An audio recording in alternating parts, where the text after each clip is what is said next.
vamos a empezar entonces nuestro curso de las epístolas del Nuevo Testamento. En primer lugar, vamos a ver cuál es nuestro propósito. Nuestro propósito es proveer una vista panorámica del contexto y el propósito de cada una de las cartas del Nuevo Testamento, analizando desde una perspectiva eclesiástica sus diferentes temas y el origen y la solución de los problemas presentados en ellas. Nosotros no vamos a estudiar de manera meticulosa cada carta. Más adelante va a haber una materia por cada carta, por cada epístola. Sin embargo, lo que nosotros queremos tener ahora es una visión panorámica de lo que significan las cartas en el Nuevo Testamento y la posibilidad de facilitar una base para que cada uno de ustedes pueda estudiar las cartas luego con diligencia y puedan entender tanto su propósito como su contenido. ¿En dónde radica la importancia de las cartas del Nuevo Testamento? En primer lugar, nosotros tenemos que saber que el 35% del Nuevo Testamento es básicamente lo que nosotros conocemos como las cartas apostólicas. Cuando nosotros dividimos el Nuevo Testamento, ustedes ya conocen esta división, nosotros tenemos los evangelios, tenemos un libro de historia que es el libro de los Hechos de los Apóstoles, tenemos un libro de profecía que es el Apocalipsis, y luego nosotros tenemos lo que conocemos con el nombre de cartas apostólicas o las cartas de Pablo y las cartas generales. Estas cartas están divididas en dos. En primer lugar, nosotros tenemos las cartas de Pablo. Pablo fue un escritor muy prolífico que le escribió mucho a sus iglesias y también a sus discípulos, y luego tenemos lo que conocemos con el nombre de cartas generales, que son las cartas de Pedro, las cartas de Juan, Santiago, Judas, y también la anónima carta a los hebreos. Si nosotros vemos las cartas de Pablo, al ver nosotros las cartas de Pablo fueron escritas en 3 etapas distintas. Esto es de manera general e introductoria, así que no nos asustemos con el manejo de información. Nosotros tenemos las cartas que Pablo escribió durante sus viajes misioneros, en la interacción que él tenía con las iglesias que él iba fundando. Él iba, en la medida que iba viajando, él iba también dejando y enviando cartas a las personas que iba dejando en el camino. Entonces tenemos allí Gálatas, que posiblemente es la carta más antigua del Nuevo Testamento, Primera y Segunda de Tesalonicenses, Primera y Segunda de Corintios y la carta a los Romanos, fueron escritas durante los viajes misioneros del apóstol Pablo. Luego nosotros sabemos, los que hemos estudiado el libro de los Hechos, sabemos que luego cae el apóstol Pablo en prisión en Cesarea y luego es trasladado a Roma. Durante ese tiempo de su primer tiempo en prisión, él escribe la carta a Filemón, la carta a los Colosenses, la carta a Efesios y la carta a los Filipenses, que son conocidas como las cartas desde la prisión. Y finalmente, después de que él sale libre de la prisión en Roma, cosa que no está documentada en el libro de los Hechos, él pasa unos 4 o 5 años ministrando alrededor del mundo, y durante ese tiempo él escribe lo que nosotros conocemos con el nombre de las cartas pastorales, que son básicamente Primera y Segunda de Timoteo y también Tito. Entonces son 3 grandes etapas: la etapa de los viajes misioneros, la etapa de la prisión y luego las cartas pastorales. En cuanto a lo que conocemos con el nombre de epístolas generales, las dividimos en 2. Las cartas a los judíos cristianos, o sea, son cartas dedicadas específicamente para el pueblo judío cristiano, para los judíos que se habían convertido al Señor y que todavía estaban batallando con el tema de la ley y la gracia. En este caso, nosotros estamos hablando de Hebreos y de Santiago como 2 cartas escritas para el público judeo-cristiano.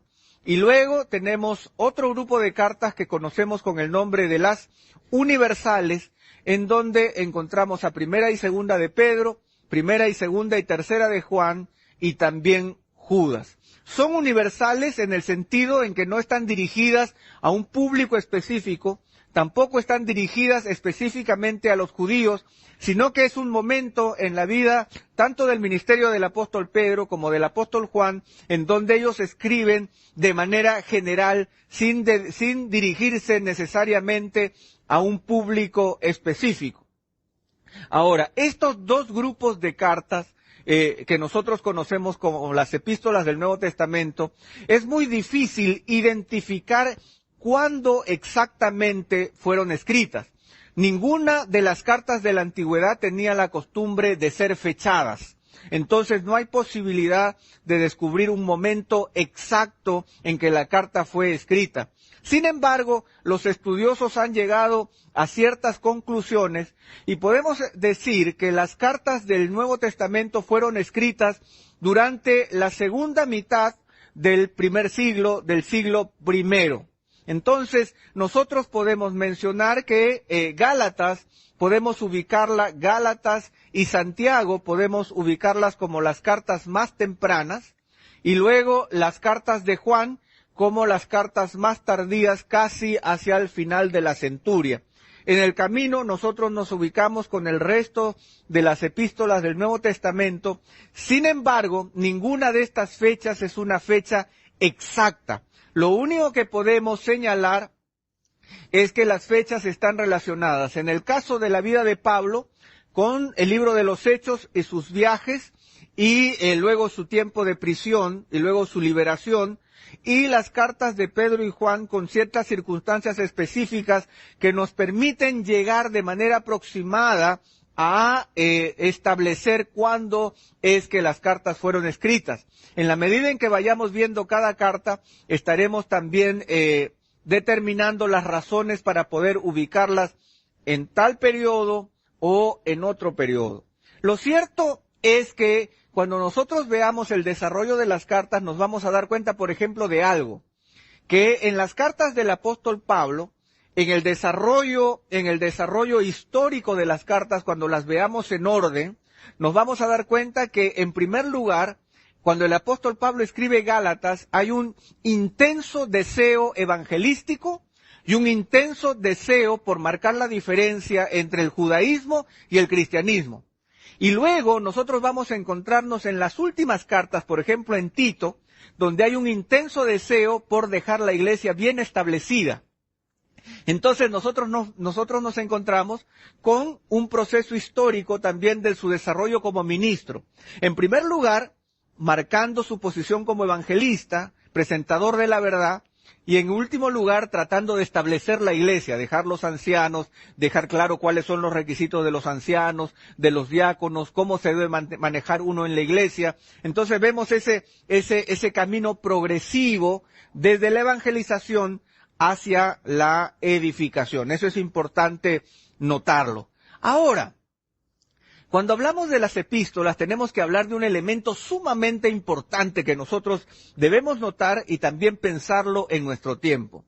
Si hay algo que los autores de las epístolas usaron fue un medio secular, lo convirtieron en un instrumento religioso. ¿Por qué? Porque los escritores tuvieron la creatividad suficiente para convertir un medio secular de comunicación en un instrumento efectivo de instrucción espiritual que ha perdurado por más de 2000 años. La carta era algo que se usaba en la antigüedad. No se usaba con las características que los escritores de las epístolas lo usaron, porque ellos creativamente utilizaron este medio y lo transformaron para la gloria de Cristo. La pregunta que nosotros nos debemos hacer es, ¿cuáles son los medios que existen en la actualidad de comunicación y en qué medida los estamos transformando para la causa de Cristo? ¿Cómo los cristianos de la antigüedad usaron esos medios como las cartas, la navegación, las carreteras y diferentes otros medios de comunicación masiva que ellos usaron para la gloria de Cristo y lo usaron de una manera muy, muy creativa? Y en este caso, una epístola era un instrumento secular que se convierte en un instrumento espiritual aún en nuestros días. Hablemos en términos técnicos a modo de introducción, ¿de qué estamos hablando? ¿Qué es una epístola? ¿Cómo se usaba? ¿En dónde se escribía? En primer lugar, estamos hablando que una epístola se escribía en una hoja de papiro, que era una planta egipcia de un tallo que se podía expandir y que en la medida en que se secaba y se trataba se podía convertir en un pedazo de papel rugoso, no con las características del papel contemporáneo, que es muy suave y que no tiene imperfecciones, pero el papiro era un instrumento de escritura y las hojas de papiro del tiempo en que los autores de las epístolas escribían medían entre 24 a 28 centímetros, en donde se podían escribir de entre 150 a 200 palabras. 200 palabras es un párrafo moderno en computadora. O sea, un párrafo. Las cartas no eran muy largas, no se escribía mucho. Una carta común de la época tenía entre 90 a 200 palabras a lo sumo, porque de lo que se trataba era usar una sola hoja de papiro. Cuando Pablo escribió el libro de Romanos de más de 7,000 palabras, tuvieron que pegar una hoja a otra y convertirla casi en un rollo para poder llevarla hacia otro lugar. Eso era algo revolucionario, que nadie había visto en la antigüedad, pero que el apóstol Pablo dijo, a mí nadie me va a frenar y yo voy a usar cuantas hojas de papiro sean necesarias para poder dar el mensaje. El instrumento para escribir era un lápiz de caña, que es como el que nosotros estamos viendo ahí, o de hueso, con la punta del tipo de una pluma fuente contemporánea. O sea, es la misma idea de una pluma fuente contemporánea. La hoja de papiro es mucho más áspera que una hoja de papel normal, por lo que requería cierta pericia el escribir con agilidad sobre tal superficie. Al ser rugosa y usar un lápiz de caña, entonces resultaba difícil el poder escribir y que luego sea legible o que la tinta no se expandiera. Por eso es que, y esto lo ponemos en el último punto, las cartas eran frecuentemente escritas con la ayuda de un escriba profesional y se enviaban a través de amigos o familiares de confianza. No había un servicio de correo en ese tiempo. Las cartas se trasladaban porque yo me enteraba que José Alberto iba a viajar a Galacia y yo le decía, José, llévame esta carta a tal persona. O sea, no había un sistema de traslado de correo en ese tiempo. Las cartas no era un instrumento común de comunicación, sino que más bien de una determinada élite. Sin embargo, la iglesia, al diseminarse por el mundo, tenía muchas personas que iban y venían y se aprovechaba de esas personas para llevar las comunicaciones. La tinta también era una tinta muy sencilla, se hacía a base de polvo de carbón, hollín, con una goma de acacia que permitía que la textura se aglomerara y un poco de agua para disolverla, y con eso se escribía. Lo cierto es que tanto el papiro como la tinta no hacían de esta carta un instrumento que podía perdurar en el tiempo. O sea, las cartas terminaban deshaciéndose en el tiempo y eran necesarias copiarlas y copiarlas una y otra vez, y esa es una de las grandes cosas que nos dicen en contra de las epístolas, que no existe un testimonio evidente de las primeras epístolas, porque se destruían con el uso y se destruían rápidamente con el tiempo. Entonces, este es el material con que se trabajaba las epístolas, el material físico. Ahora, nosotros hemos hablado de que una carta común era entre 90 y 200 palabras. El promedio de una carta de Pablo era de alrededor de 1,300 palabras. Estamos hablando de que cuando mandaba mensajes, los mandaba. Por ejemplo, Filemón tiene 335 palabras, que es una carta corta, pero superior al promedio normal del mundo greco-romano, y Romanos tiene 7,114 palabras respectivamente. Debido a esta gran diferencia, es que los estudiosos han tratado de hacer una diferencia. Y hacer una diferencia entre las características de una carta normal y lo que luego los estudiosos en teología han llamado las epístolas. Sin embargo, yo tengo que afirmar que esta interpretación es básicamente artificial y lo que trata es de delimitar cuáles son las características de cada una de ellas. Lo cierto es que los estudiosos dicen que una carta es una comunicación más que todo privada, sin muchos adornos literarios y de un carácter muy personal. Podríamos estar hablando entonces que Filemón es una carta, o segunda y tercera de Juan son cartas. ¿Por qué? Son cortitas, muy personales, muy privadas, ¿no es cierto?, sin muchos adornos literarios, directo al grano. Yo saludo, bendición, esto es lo que quiero decirte, despedida, ¿no? Sin embargo, una epístola para los estudiosos tiene un carácter más universal, son más estilizadas, se utilizan mejores palabras, y aunque hay un público específico, siempre es de carácter universal, le hablan a la iglesia de manera general. Romanos, Hebreos, Primera de Juan, la misma epístola a Santiago, o sea, estas demuestran tener un carácter más universal, son más largas, son más grandes, son más estilizadas, y por eso se les conoce con el nombre de epístolas. Lo cierto es que es solamente artificial, todas son cartas, largas o cortas, todas tienen más o menos las mismas características, aunque unas se diferencian de otras. Lo cierto es que, a pesar de su variedad, hay una sola cosa en común en todas las cartas. La cosa en común es que las epístolas son documentos ocasionales.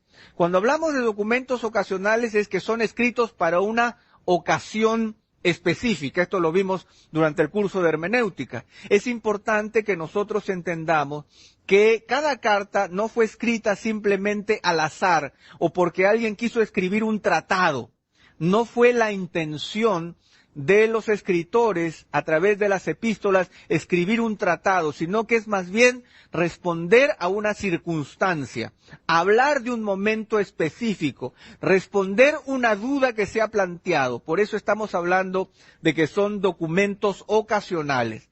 Esto significa que han sido escritas intencionalmente para una ocasión y un público específico que debe ser cuidadosamente examinado al momento de interpretar y buscar la aplicación universal de las epístolas.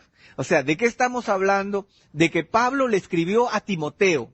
Timoteo estaba en Éfeso. Timoteo estaba pastoreando. Timoteo era joven e inexperto. Pablo estaba lejos. Habían determinados problemas en la iglesia que necesitaban ser resueltos.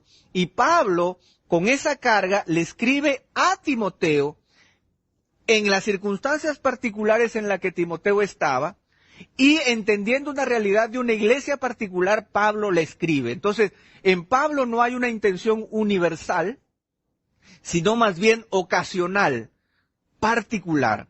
Y en la medida en que nosotros querramos interpretar las epístolas, tenemos que ubicarnos en el terreno ocasional de la carta. ¿Cuál es la ocasión, las circunstancias, las razones, los personajes, los motivos, los propósitos, los problemas y las preguntas que esa carta, bajo las cuales esa carta está naciendo? Ahora, nosotros tenemos algunos problemas con la autoría de las epístolas. Recuerden que esto es a modo de introducción general. Hay básicamente dos problemas cuando hablamos de las epístolas. La primera es que no todos los autores y los destinatarios de las cartas están debidamente reconocidos. Por ejemplo, Hebreos no tiene autor, no hay un saludo. Nosotros escuchábamos al pastor Miguel el domingo hablando de Primera de Juan, que la carta tenía ciertas características que la alejaban un poco del terreno de las epístolas. Entonces, nosotros tenemos problema para reconocer o a los autores o a los destinatarios. La carta a los colosenses, por ejemplo, muchos dicen que en realidad la carta no iba dirigida a Colosas, sino que iba dirigida a la Odisea. O que la carta a los Efesios no era el público básico a Efesios, sino que fue colocado posteriormente. Entonces, ¿o quién es el anciano de Segunda de Juan? ¿Cómo sabemos que es Juan? Si el autor dice, te saluda el anciano, y no dice que es Juan. Entonces, hay problemas para reconocer a los autores y los destinatarios. Ese es el primer problema. El segundo problema es que algunos círculos teológicos niegan a los autores tradicionales y afirman que las epístolas fueron escritas por escribas profesionales o por cristianos anónimos que usaron los nombres de personajes famosos para darle credibilidad a sus escritos. O sea, ¿qué significa esto? Este es el problema pseudoepigráfico, y lo vamos a ver en un momento más. Cuando surgió la alta crítica, hubo el gran problema de poder determinar la fecha en que las epístolas fueron escritas, y debido a que la alta crítica se basaba en el principio de que todo es un mito, el mito tenía que tener un tiempo de fabricación. Por lo tanto, las epístolas no podían estar en la segunda mitad del primer siglo, sino que tenían que estar entre el primero y el segundo siglo. Para poder ubicarlas en ese tiempo, entonces no podemos hablar de que Pablo escribió, sino que más bien, por el avance de la tradición, se fueron juntando frases de aquí y frases de allá, y luego a todo eso se le puso la carta a los Efesios por Pablo. Pero en realidad Pablo nunca lo escribió, sino que fueron escribas profesionales que redactaron las cosas y le pusieron de firma al apóstol Pablo. Es como que, por ejemplo, es como que Robbie escribe un gran libro y él dice, pero ¿quién? Si yo le pongo mi firma, difícilmente lo van a comprar en las librerías. Así que le voy a poner John Piper. Entonces él pone, ¿no es cierto? Hace un libro y le pone John Piper. Y es su seudónimo. Y él sabe que a través de ponerle ese nombre, entonces muchos se van a interesar en el libro. Pero aquí nosotros tenemos un problema moral, una dificultad que no solamente es estilística, sino que tenemos una gran dificultad. Sin embargo, hay una realidad en la Escritura. La realidad en la Escritura es que nosotros vemos en el Nuevo Testamento, especialmente en los escritos de Pablo, que Pablo no fue el que escribió literalmente la carta. O sea, Pablo dictó la carta, pero Pablo utilizaba algo que se conoce con el nombre de amanuense, o el que lo hace a mano. Ese es de donde viene la palabra amanuense. Un amanuense eran esclavos o sirvientes muy confiables que actuaban como secretarios para personajes importantes. Tú tenías tu escriba particular, que era el encargado de tomar nota de todos tus acontecimientos. Ellos tomaban nota en un tipo de taquigrafía que luego transcribían en el papiro. Ahora, algunos de estos escribas recibían algo de libertad para transformar los dictados en párrafos más elaborados y mejor diseñados tanto en gramática como en estilo. Sin embargo, la supervisión y aprobación final de la carta descansaba en el autor. Es, por ejemplo, que Rolando llama a su secretaria y le dice, mira, quiero que le escribas una carta, necesito que le escribas una carta a este fulano y que le digas que necesito los documentos para pasado mañana. Y yo te la firmo. Entonces la secretaria no va a poner solamente, dice don Ricardo que necesita los documentos para pasado mañana, sino es Santo Domingo, tal fecha. Señor fulano de tal, compañía tal. Estimado señor, permítame en primer lugar presentarle mis más profundos parabienes, esperando que sus negocios sean tan fructíferos como lo han sido hasta hoy. En segundo lugar, quisiera pedirle, muy humildemente, que me hiciera el favor de poder entregarme los documentos a la brevedad posible, ya que los negocios que estamos haciendo juntos requieren de cierta agilidad que yo conozco de usted de primera mano.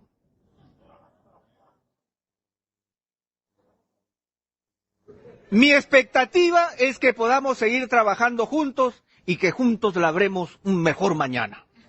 Atentamente, Rolando Espinal. Y Rolando viene y la firma. La cosa es que el espíritu del mensaje está claro, pero la gramática y el estilo fueron producto del amanuense, o de la secretaria, o de la persona que está dictando. Hay algo que es notable en las cartas de Pablo y que seguramente para ustedes ha pasado desapercibido, que es los saludos de puño y letra del autor, que son la señal de que el autor ha usado un amanuense. Recuerden que no se usaban máquinas, sino que el amanuense escribía a mano. Entonces, para probar la legitimidad del documento, el autor oficial escribía algo de su puño y letra. Entonces es como que al final de la carta que Rolando ha dictado, él pone su firma y le dice al fulano, le escribe con sus propias palabras: oye hermano, no te vayas a olvidar de hacer estas cosas porque las necesito. Punto. Al final de toda la carta formal. Y esto sucede en muchos acontecimientos de las cartas de Pablo. En Romanos, nosotros encontramos en Romanos 16:22 que dice: yo Tercio, que escribo esta carta, os saludo en el Señor. O sea, hubo un personaje llamado Tercio que fue el que estaba escribiendo la carta. O sea, Pablo le dictó a un tal Tercio que fungió como escriba para redactar la carta a los romanos. Luego nosotros tenemos en Corintios, en Gálatas y en Colosenses que Pablo repite más o menos la misma frase al final de la carta. Él dice: este saludo es de mi puño y letra, Pablo. O sea, él escribe con su propia mano para darle legitimidad a la carta como si fuera su propia firma. En Gálatas: mirad con qué letras tan grandes os escribo de mi propia mano. Algunos han dicho por ahí que este era el problema de la visión que al Pablo siempre se le ha reconocido y que por lo tanto él no podía escribir con su puño y letra. Entonces dice: miren con qué letras tan grandes os escribo, porque tenía que ver con su problema visual, que era como poner una firma que le daba legitimidad a lo escrito por parte del mismo apóstol Pablo. Luego en Colosenses 4:18, yo Pablo escribo este saludo con mi propia mano. Acordaos de mis cadenas, la gracia sea con vosotros. En segunda de Tesalonicenses vuelve a pasar lo mismo. Yo, Pablo, escribo este saludo con mi propia mano, y esta es una señal distintiva en todas mis cartas. Así escribo yo. O sea, como que al escribir su letra, los otros pudieran reconocer: esta es la letra de Pablo, este documento es legítimo. A pesar de que los escribas son distintos, el apóstol Pablo ponía su firma con su propia letra. En Filemón: yo Pablo escribo esto con mi propia mano, yo lo pagaré, por no decirte que aún tú mismo te me debes a mí. O sea, cuando le escribe a Filemón, o sea, nuevamente, cuando había el problema del esclavo y cuánto le debía, entonces él mismo pone con su propia mano como dándole legitimidad a lo que está diciendo. Lo que vemos aquí entonces es que Pablo utilizó escribas. Definitivamente. O sea, no es un caso aislado. Lo vemos una y otra vez. Por eso es que uno de los autores más influyentes en cuanto al estudio del Nuevo Testamento dice: muchos eruditos piensan que la influencia de varios amanuenses puede explicar satisfactoriamente las diferencias de estilo de las cartas paulinas, haciendo difícil, si no imposible, sacar conclusiones acerca de la paternidad literaria en función de tales criterios. O sea, cuando el apóstol Pablo dictaba, imagínense, Pablo hablando largo, el otro taquigrafiando, tomando una palabra u otra, tomando el sentido de lo que Pablo está diciendo, luego trasladándolo. Eso hacía que el estilo literario de Pablo no sea evidente en todas sus cartas, sino que a veces él escriba, decía: pero podemos usar esta palabra, porque esta palabra no la entienden. Allá en Tesalónica no se usa esta palabra, usan esta otra. Y esos cambios estilísticos y de forma, producto de que Pablo no estaba escribiendo directamente sobre el papel, sino que él prácticamente lo que él hacía es discursar mientras el escriba iba tomando notas diligentes de lo que Pablo iba diciendo. ¿Eso lo vamos entendiendo? Entonces, este es el primer problema que nosotros tenemos con respecto a los usos de los amanuenses. Sin embargo, lo que es evidente es que Pablo firma la carta de su puño y letra. Él reconoce que él está detrás de todo el mensaje que está allí entregado. Yo, Pablo, firmo. Yo garantizo. Esto es lo que yo quería decirles. Y detrás de eso está la dirección soberana del Espíritu Santo, inspirando al apóstol para decir lo que dijo. El juego de las palabras y el juego estilístico puede corresponder al amanuense, al escriba, pero finalmente el mensaje como tal, en todas sus letras, es garantizado por el apóstol Pablo con su firma al final del documento. Lo mismo que una carta contemporánea escrita por una secretaria hasta que uno le pone la firma y ese documento se convierte en propio. Cada una de esas palabras se convierten en mías. Un problema mayor es el problema de la pseudoepigrafía, ¿ya? Y epigrafía es la palabra griega para inscripción, para escritura que perdura. Es como una inscripción sobre piedra. Epígrafos, sobre la escritura. Y el problema con la pseudoepigrafía es decir que en realidad Pablo no escribió, sino que escribieron otros y que lo firmaron como Pablo. Y esto en los sectores liberales es completamente aceptado. En los sectores teológicos liberales, Pablo no escribió nada, Jesús nunca dijo nada. Alguna vez leí un artículo en donde dice que Jesús de los 4 evangelios lo único que pudo haber dicho a ciencia cierta es Padre Nuestro. Todo un artículo. O sea, Jesús solamente dijo Padre Nuestro. El resto es tradiciones, la iglesia, los tiempos, las sazones, los apóstoles, pero no palabras de Jesús. Entonces, en los sectores liberales la pseudoepigrafía es muy aceptado. Sin embargo, para nosotros esto genera una serie de problemas. En primer lugar, nosotros tenemos la convicción de que un texto es inspirado por Dios. El autor es secundario. O sea, no estamos hablando tanto de la sabiduría de Pablo, sino de Pablo sujeto al Señor y siendo inspirado por Dios. Finalmente, lo que nosotros tenemos es la palabra de Dios, entregada a nosotros a través de un instrumento humano. Sea Pablo, sea Marcos, sea Esteban, sea quien sea, finalmente el autor final es el Espíritu Santo. Esa es nuestra convicción. Sin embargo, hay un problema. Sería moralmente reprensible usar el nombre de otra persona para justificar la veracidad de un argumento. O sea, si yo quiero decir algo, y para decir algo, por ejemplo, en términos económicos, como voy a hablar de economía, voy a decir como que lo dijo Bernardo, pero en realidad son mis propias ideas, eso es plagiarismo, eso es simplemente una inmoralidad. Es algo que no lo podemos aceptar y menos en términos de las Escrituras.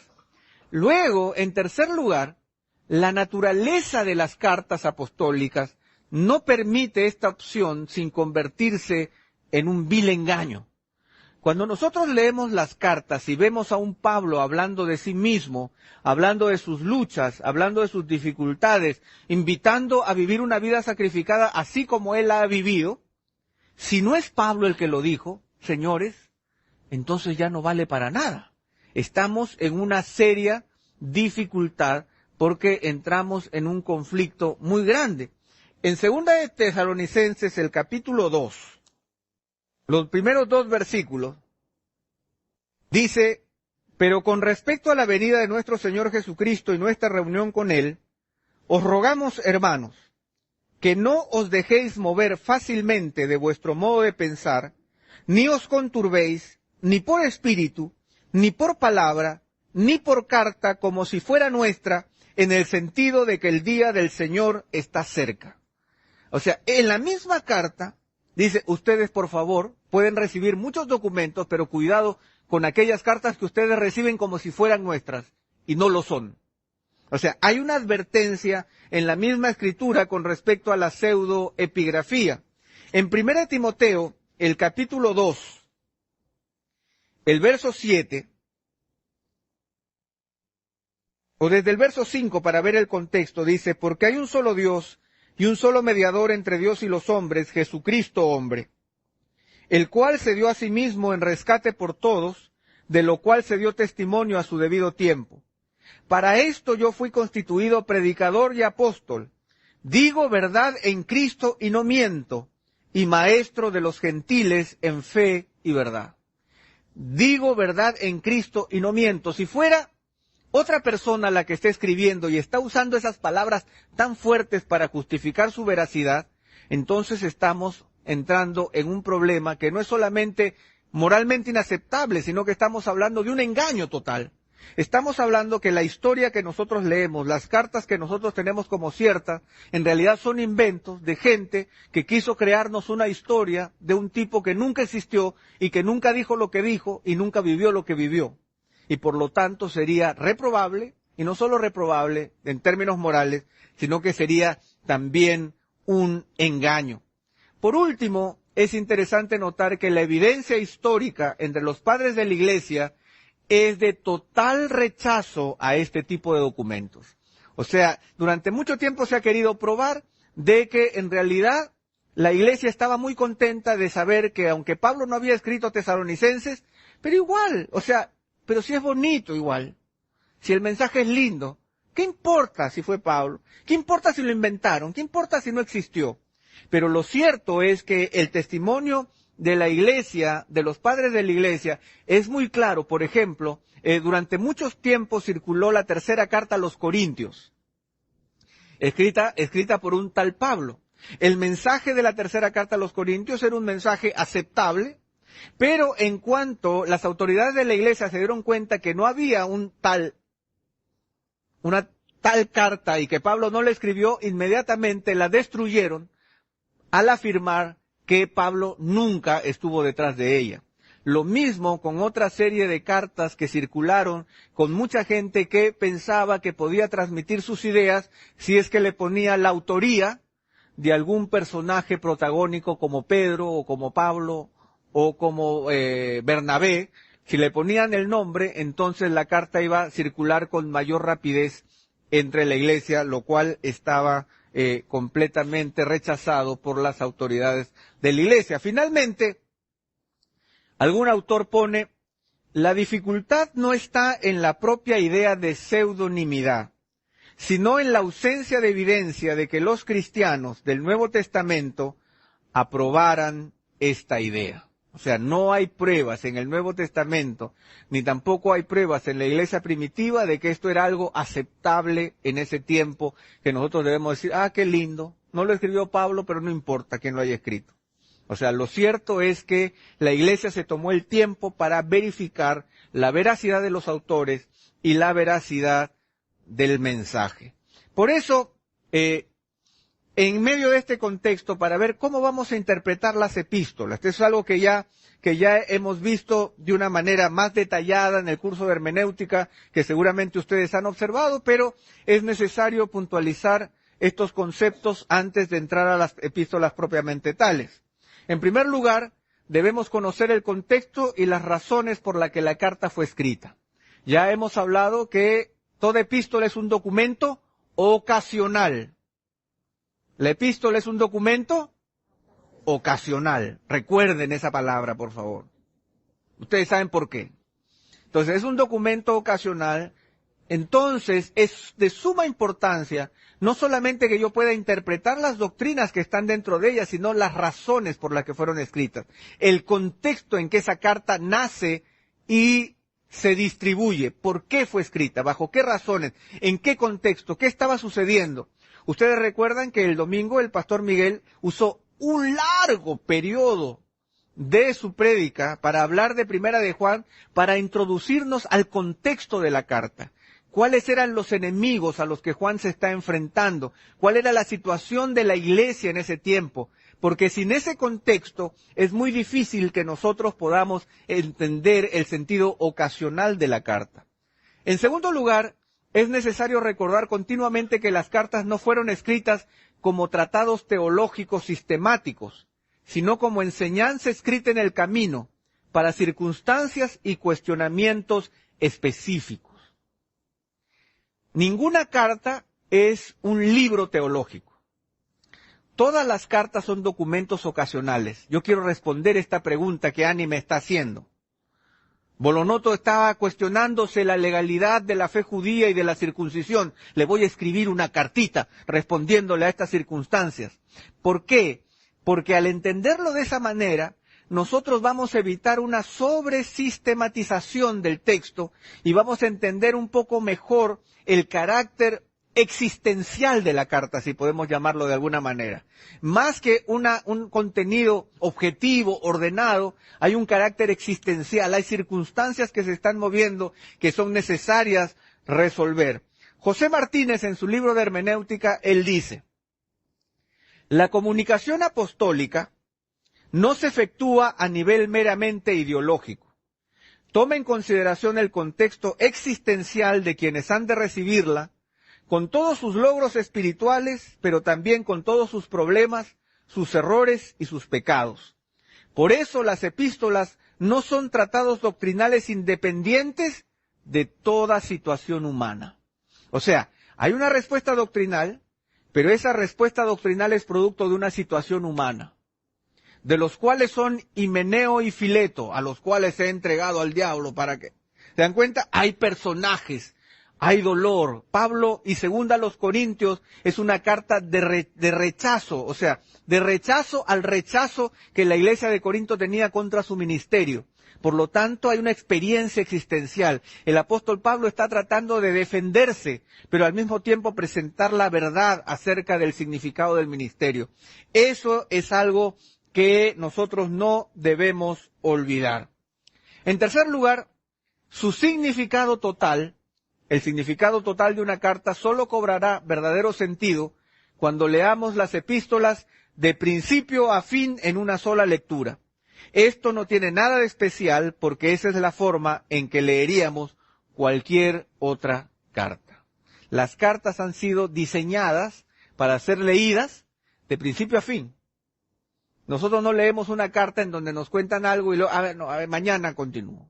Las cartas han sido diseñadas para ser leídas de principio a fin y por lo tanto la única manera de saborear una carta es saboreándola de principio a fin sin importar cuán larga esta es. Y yo quiero invitarles a que ustedes puedan hacer ese ejercicio ahora que estaremos revisando cada carta de manera particular. Vamos terminando y veamos algunas consideraciones simplemente introductorias al momento de observar las epístolas. Tenemos que observar las particularidades y circunstancias de los recipientes descritas por el autor.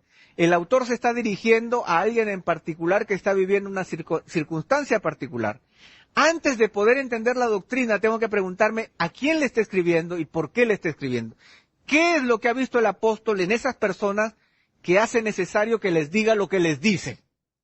A veces nosotros nos quedamos con la enseñanza, pero sin saber cuáles fueron las preguntas que se están planteando, cuáles fueron las circunstancias que están originando el problema en cuestión, la razón por la que el apóstol escribe la carta.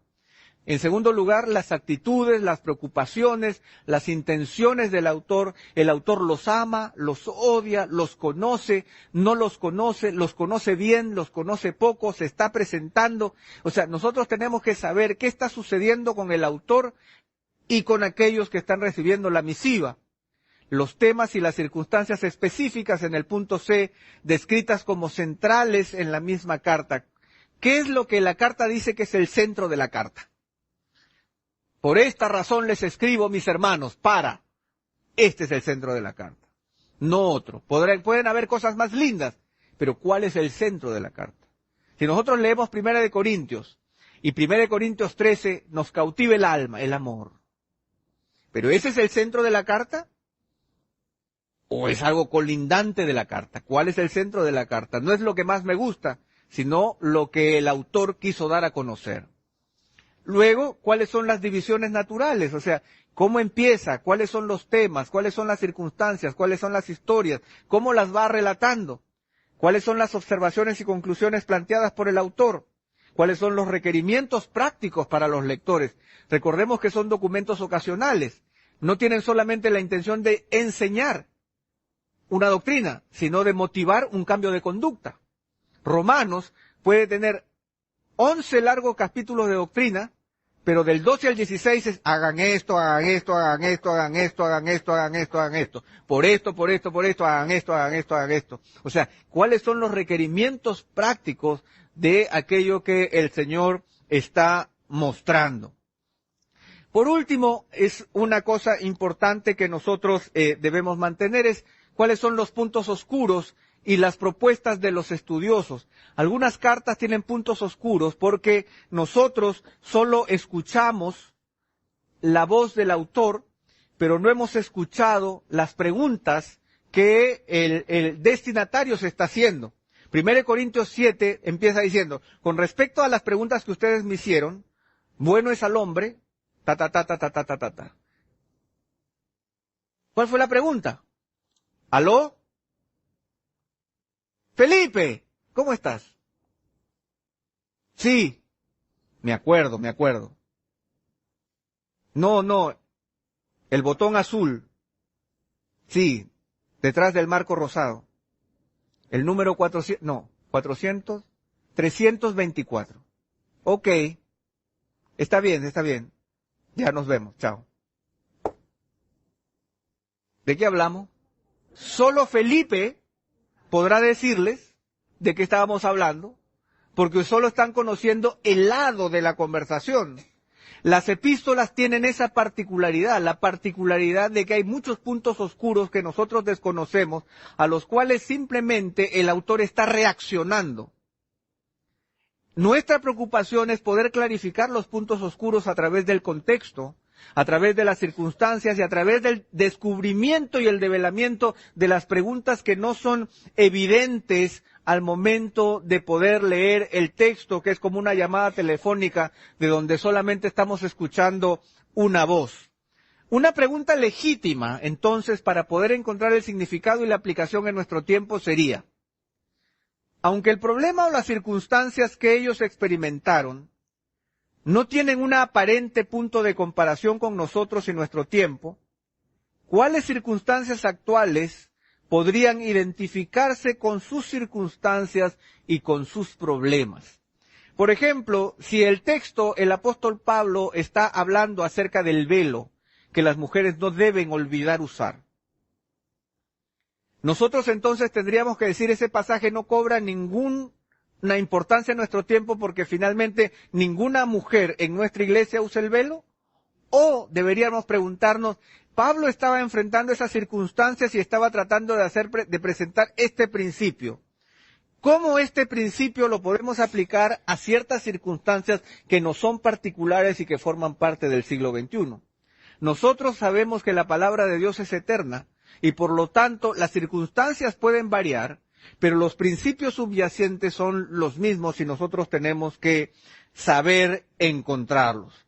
Por último, el intérprete debe mantener una actitud de alerta con respecto a lo que nos parecen, a lo que no parecen diferencias muy obvias. Por ejemplo, Romanos capítulo 13. Romanos capítulo 13 dice que debemos someternos a las autoridades, ¿cierto? Muy bien, entonces estamos hablando de nuestro sistema político contemporáneo. Pero tenemos que tener cuidado, porque el sistema político de Pablo no es el mismo sistema político que el nuestro. Por lo tanto, aunque parece absolutamente obvio someterme a las autoridades, ¿cómo es que el apóstol Pablo entendía el sometimiento a las autoridades y cómo nosotros entendemos el sometimiento a las autoridades? Nosotros utilizamos mucho, por ejemplo, para hablar de un cristiano trabajador, los casos de los esclavos, ¿no? Hazlo como para el Señor y no para los hombres. Eso le decimos a los esclavos.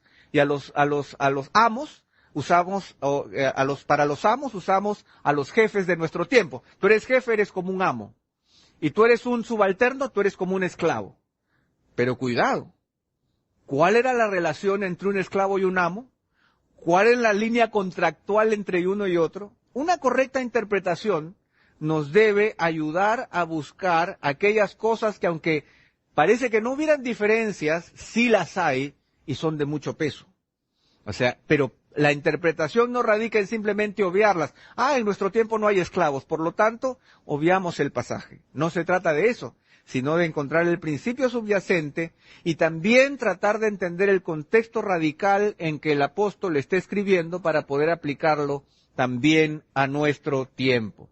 Debemos encontrar las diferencias y saber descubrir los principios eternos que se pueden aplicar en ambas situaciones, pero sin olvidar las diferencias. Nosotros queremos aplicar la palabra de Dios, pero para eso tenemos que señalar claramente el contexto.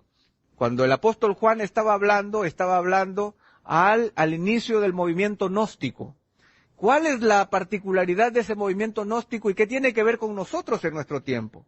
¿Nosotros tenemos influencia gnóstica en nuestro tiempo? ¿Sí o no?